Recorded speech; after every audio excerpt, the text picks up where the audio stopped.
Hi guys, it's Ruthie with the Popo Backyard Farm. I have my fuchsia here, and fuchsia is so beautiful. You can actually grow this inside or outside. It really is an outside plant, but you can take some sprigs and bring it inside in the sunny window and try your luck at that. This one here we kind of rescued. There was actually 3 different plants, and I put some of them in an outside barrel, seeing if they could kick back, but it was pretty much almost dead when I brought it home, and so it's doing a lot better. This is one of my husband's favorite plants, so I love growing it for him, and it's just so pretty. And so it's coming back to life. You'll see over the summer how it's done, how it's doing. It's spring right now, and so there you go. Fuchsia likes light, happy out in here.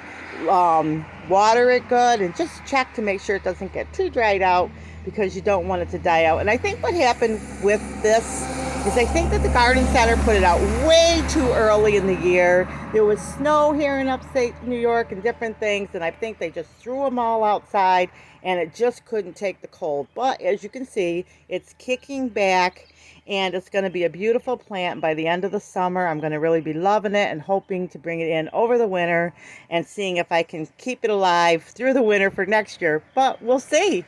Okay, guys, like, subscribe, and remember, big or small, you too can be a backyard farm.